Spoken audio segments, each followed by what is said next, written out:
the Mendip Hills in Somerset. This is Cheddar Gorge, a deep ravine carved in the limestone by a prehistoric river. That river still runs, but now hidden deep underground, where it has formed a fantastic labyrinth of caves, which once gave shelter to Stone Age man.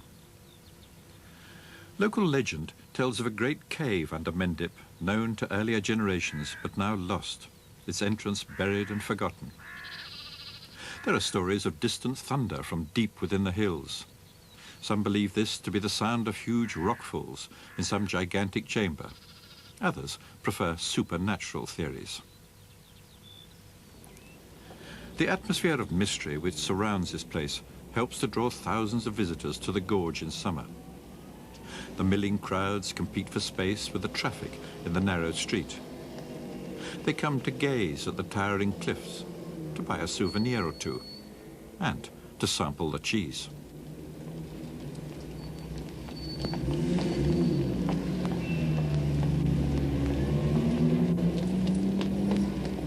But they also come to experience a little of the mystery.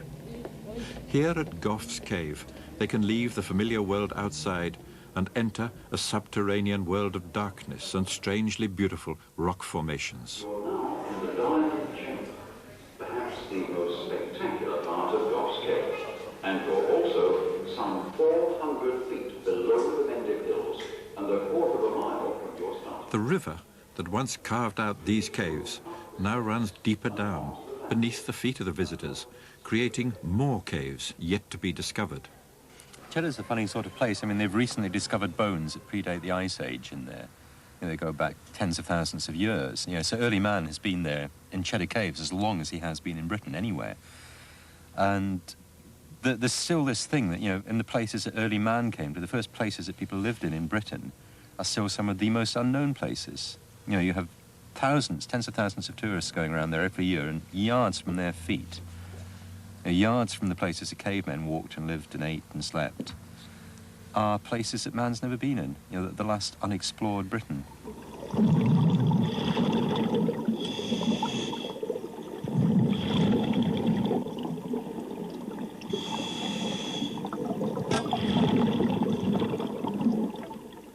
It's amazing that, you know, within 25 miles of Bristol, we're actually walking around in chambers, huge chambers that only 3 people to date have ever been in. And there's something like 2 million people every year go past the caves at Cheddar.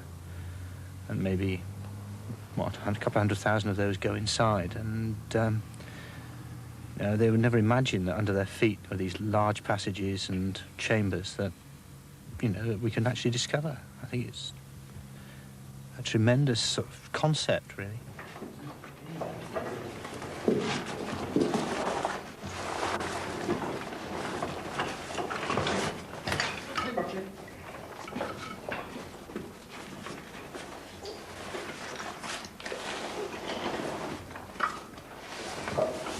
So you go out on a winter's morning and you go out to your local playing fields and you're the first person up in the morning and it's snowed. And what does everybody do? They run out in the middle of it. You want to see your footprints out in the middle of it because it's fun. Now, if you can imagine that taken and magnified to the nth degree, then that's really what it's like. You're suddenly thinking, this is a bit of the planet, and I mean, for our purposes, it's an overpopulated planet in Western Europe, and you're actually going where nobody's ever been before. Any footprints are the first footprints. They're yours. And it's an enormous high.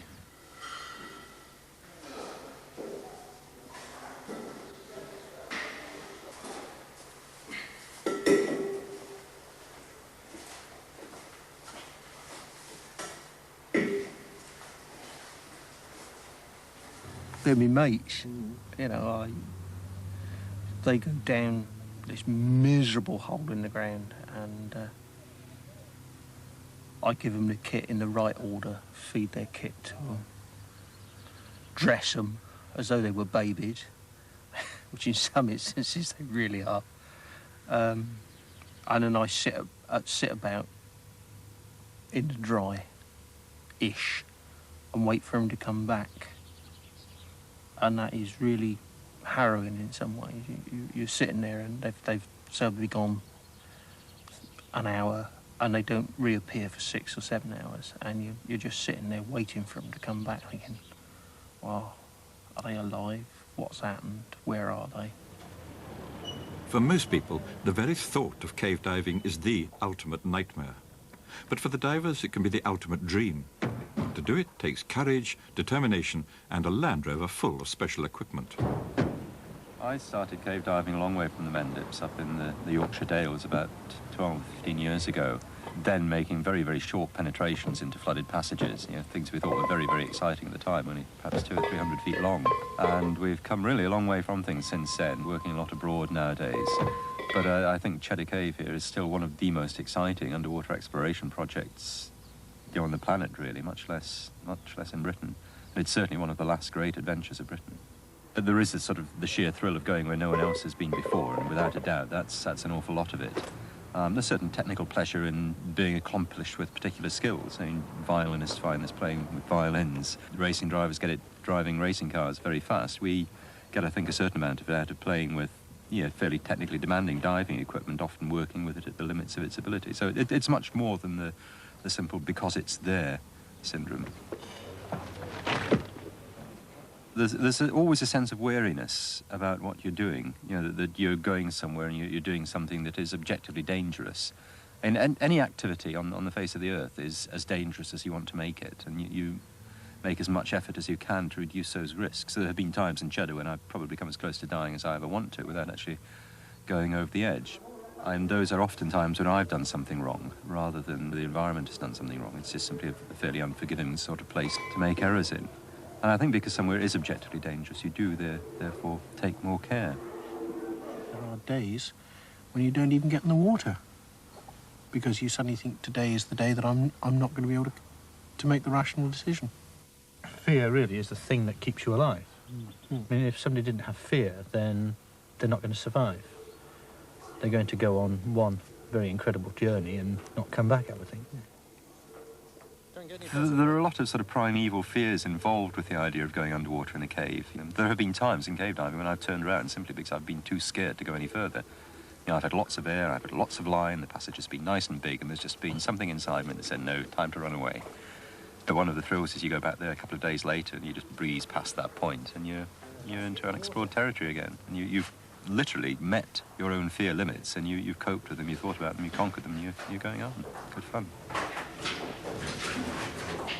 That's the major appeal of the sport, is taking something that looks absolutely terrifying and saying, well, look, if you just reduce it to its basics, you're going to survive it.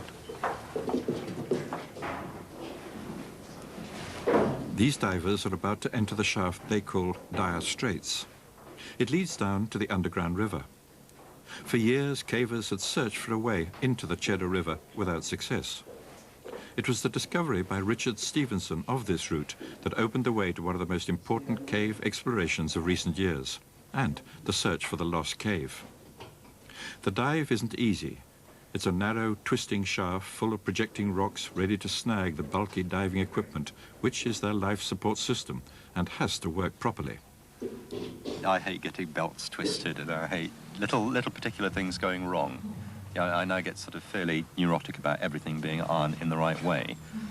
Probably more so than I do about actually servicing the equipment and making sure it's all working. I tend to put my stuff on in the same order every time. It's almost a little ritual that you get into, that you... It's not just superstition, it's functional as well. It tends to stop you forgetting things. But I do find that if I get things in the wrong order somehow, it is very off-putting. You tend not to be as together as you would have been if you got it all in the right order.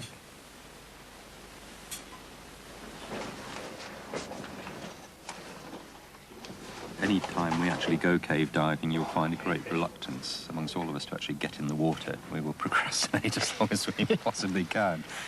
But as soon as you're underwater, and you'll procrastinate right up to the point that your gear is strapped on, you're testing your lights and you're ready to go.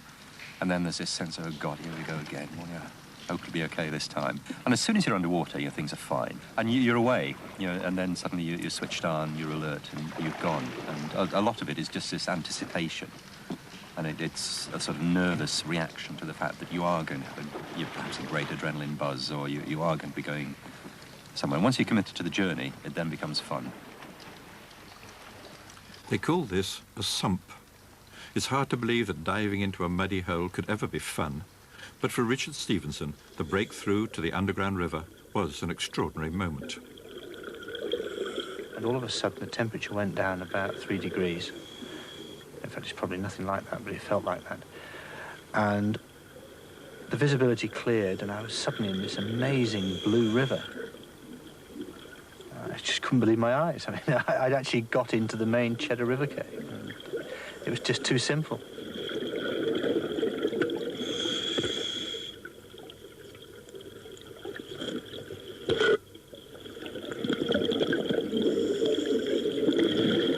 Richard had made the link between the dry caves above and the river cave below, which had defeated all previous attempts to find an entrance. The name Dire Straits conveys something of the danger of that narrow, claustrophobic shaft.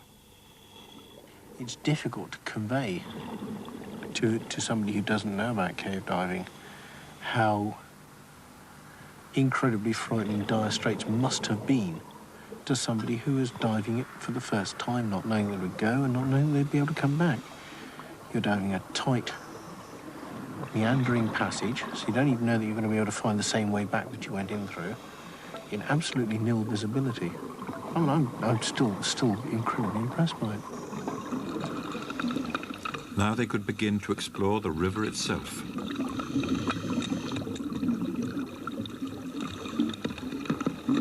The thing about cave diving is that usually on the way back, the visibility is less than on the way in, and also the passage is complex, and lighting is always a problem. So we always lay a line, and the lead diver will have a line reel with maybe 200 or 300 feet of line on it.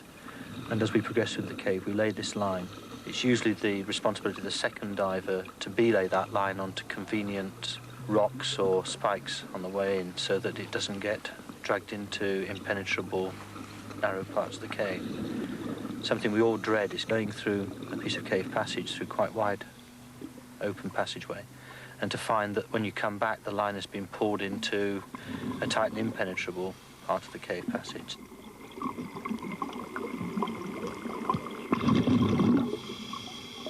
For someone who's never been down in a cave or in a position like this, there's always this feeling that it's a Doctor Who sort of cave where the walls glow and there is some light down there. There is no light at all down there other than the torches that we take with us.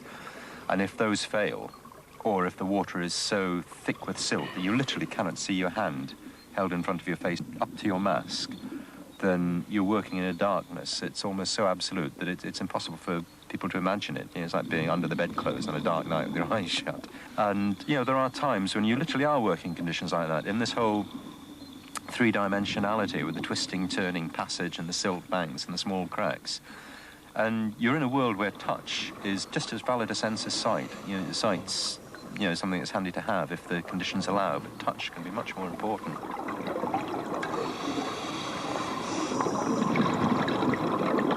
I think one of the biggest problems that we have is route finding.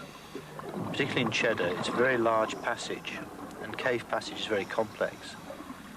It's a bit like finding your way along a road with lots of side turnings in fog, and what we find is that it's very easy to go along a side passage for a considerable distance only to find it's a dead end. And you've then got to reel the line in and get back to where you started. And the visibility by then has got even worse. It's sort of cumulative fog. And we've spent an awful lot of time at Cheddar in particular finding the right way on. And often what looks to be the obvious way on will be a blind alley. And the thing is that having wasted a lot of air going down a blind alley, you've got less air to carry on the exploration, so you have to come back and go back next time. And you've only got to look at the sort of equipment that we wear to realise that we've thought the whole problem through. There will be 2 air cylinders, and there'll be 2 demand valves, there'll be 2, 3, maybe even 4 torches, so that if any individual bit of the system fails, you know, any one of your bits of your life support system fail, you've got something else to stick in your mouth or to switch on and run away. And if something like that does happen, you know, you run away very quickly.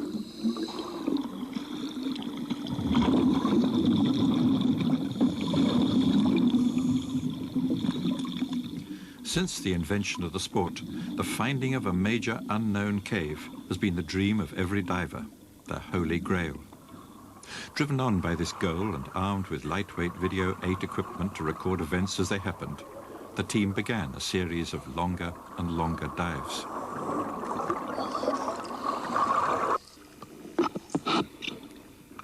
When they were some 200 yards upstream, an airspace suddenly appeared above them.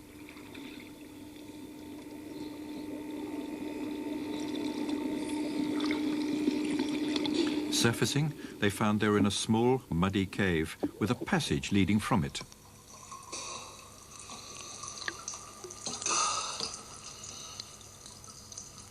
They set off to explore. And we crawled around the corner, literally, and through a little archway and came up and poked our heads up, and we were just in this enormous chamber. And I think we just couldn't believe it, could we? It was big enough for both of us. I mean, Richard scampered around one wall and I scampered around the other wall, and we shouted across the intervening gap. Literally, we're like a couple of little schoolgirls on an outing for about the next half hour. With their torches, it was only possible to make out small areas of the new cave, but there was no disputing its size. Without a doubt, it's one of the biggest underground chambers in the south of England. And to find it after a cave dive where you just got yourself wound up for something disgustingly wet and dirty was quite splendid. Yeah, sort of boulders the size of caravans, sort of gently rocking backwards and forwards as you walked across them. And we got through to the far end of this chamber and climbed down at the other end, and we found some large rifts. And the bottom of the rifts was the way on. While Rob and Richard were delighting in their new find, the public were unaware of the drama unfolding below them. And for also some 400 feet below the Mendip Hills and a quarter of a mile from your starting point. Please move up the steps and on to the top.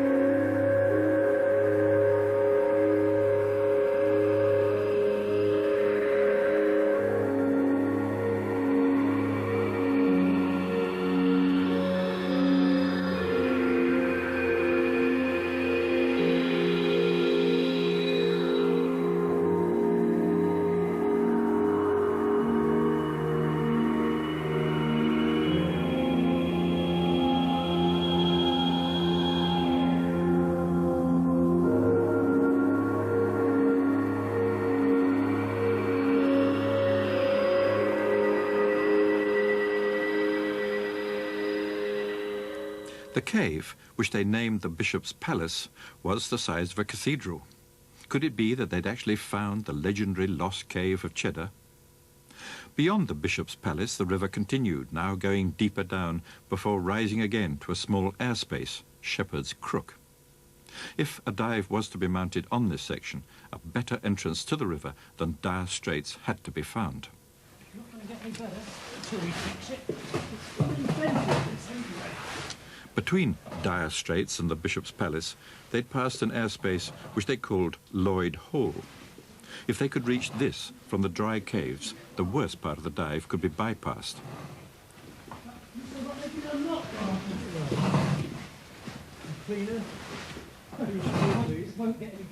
With the aid of underground radio location equipment, they began to search for a new route.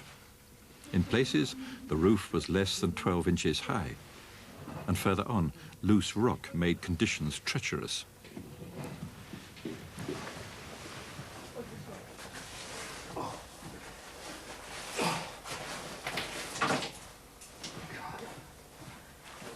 Loose rocks everywhere.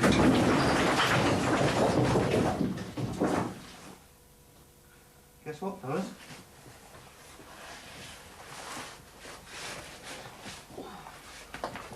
Oh, dear. Twisting and turning, the passage seemed to be taking them to a point somewhere above the Lloyd Hall airspace.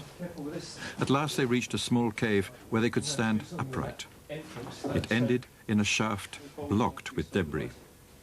All the radio plots indicated that Lloyd Hall was now directly below them. They began to clear the shaft.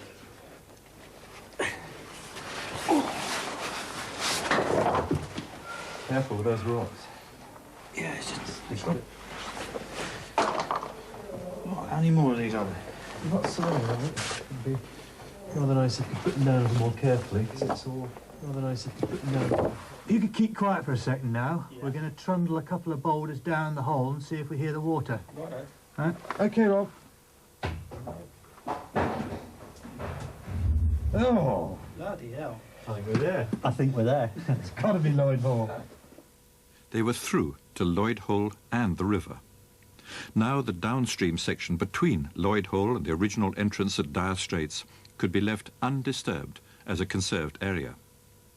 But first some improvements would be needed to their shortcut.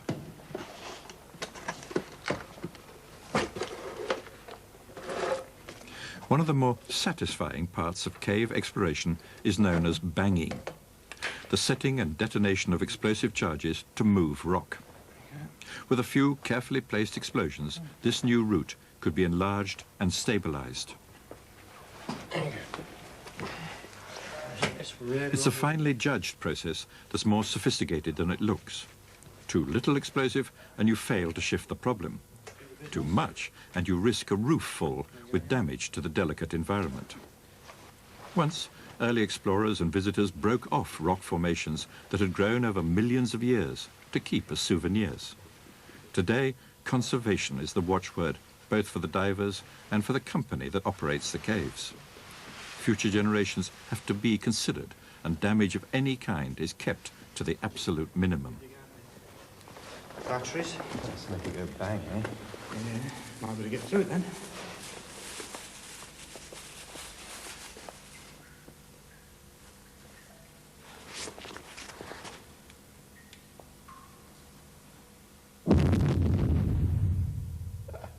I think it went off.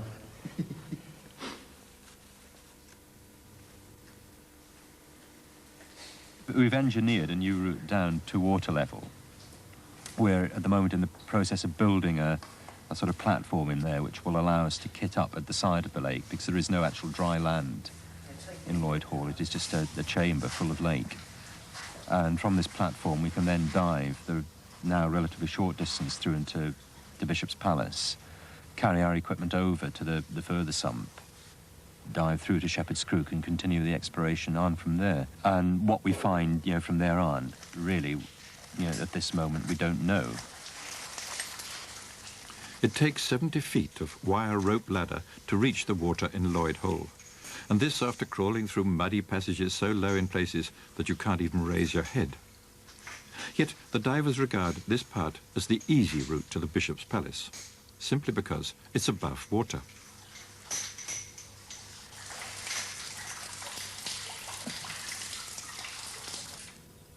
It's not easy to unwind after a long, exhausting dive, and only another diver can fully understand what you've just been through. With mountaineering, say, you're working in two dimensions. You work in a flat surface of rock, and although you are working often at your physical limits, you're there within the world around you. You can always abseil off, or you can generally abseil off, or you can fall off. You have a choice. But you've got a good chance, unless you're really at an extreme, of living through it.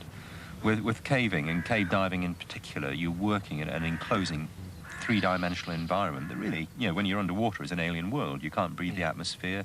The only way in is the only way out is the way you came in.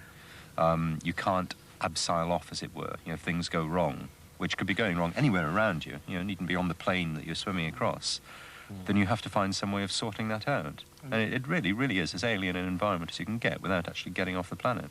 This three-dimensional thing's really interesting because if we're sort of sitting here and you're looking for somebody, you just look round like this and they're there. But very seldom do you actually think, I wonder where so-and-so is, and then look up. And when you're in the water, I mean, things can, you know, you find that you can't find the person you're diving with, and simply because they're above you or below you. You could say it's a four-dimensional thing, because certainly when you're cave diving, there's also a clock ticking away in the back of your head that is called air supply. And you're saying, right, if this problem is going to take X minutes to solve, is it worth trying to solve it, or should I abort, or should I drop kit, or should I cut the line? Even in open water diving, which you liken this to in a way with a sort of 3D bit, you can surface if something goes wrong. You can run away up. In cave diving, you can't. You can only run away back down the line.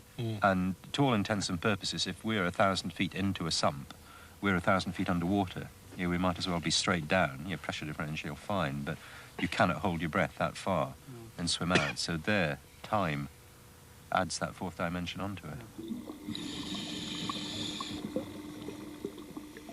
Communication's obviously a bit of a problem.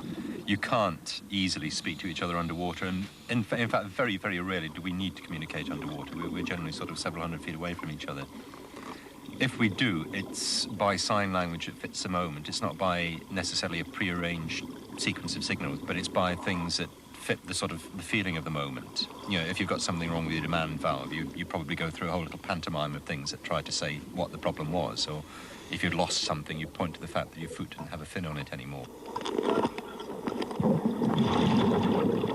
We work in a peculiar sort of team. When we're diving, we're all absolute individuals. We'll dive far enough apart, generally, so that if something goes wrong, it's up to the individual to sort it out without being hassled by anyone else or without placing anyone else's life in danger.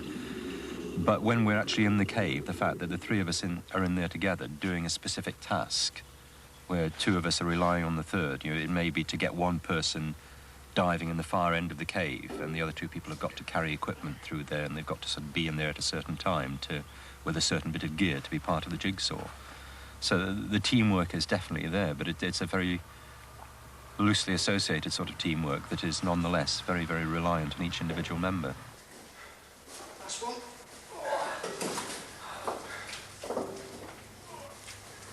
Should something go seriously wrong, they know it would be easier and probably quicker for the outside world to send help to the North Pole than it would be to reach them.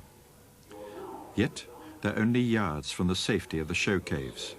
Part of Goss Cave, and for also some 400 feet below the Mendip Hills and a quarter of a mile from your starting point.